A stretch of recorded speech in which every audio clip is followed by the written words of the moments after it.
Hello বন্ধুরা, মণিপুরী সমাজের একটি অনুষ্ঠান সম্পর্কে আজকের এই ভিডিওটি। আশা করছি আপনাদের এই ভিডিওটি ভালো লাগবে, তাই পুরো ভিডিওটি স্কিপ না করে দেখবেন।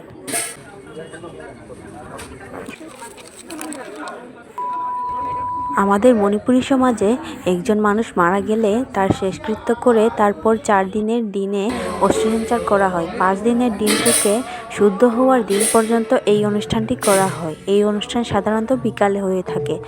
এই অনুষ্ঠানে মৃতের সদ্গতির জন্য প্রথমে শ্রী চৈতন্য চরিতামৃতম গ্রন্থকে রাধা গোবিন্দ স্বরূপে পূজা করা হয় এবং পূজায় ফলমূল ইত্যাদি ভোগ দেওয়া হয়।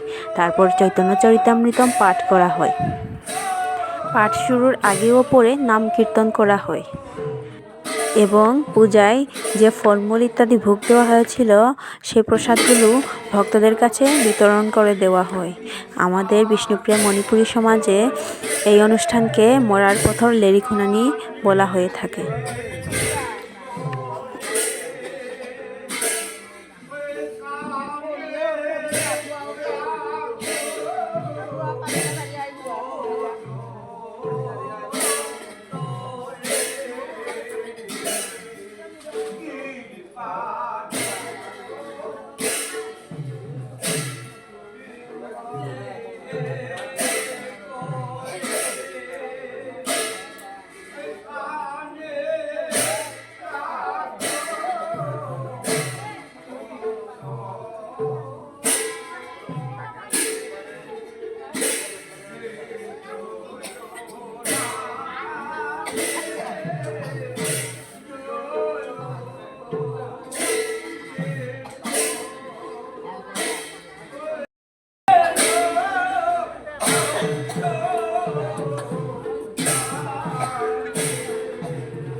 আপনার যদি ভিডিওটি ভালো লেগে থাকে তাহলে অবশ্যই লাইক করবেন এবং এই ভিডিওটি যদি আপনাদের ভালো লেগে থাকে তাহলে কমেন্টে অবশ্যই জানাবেন।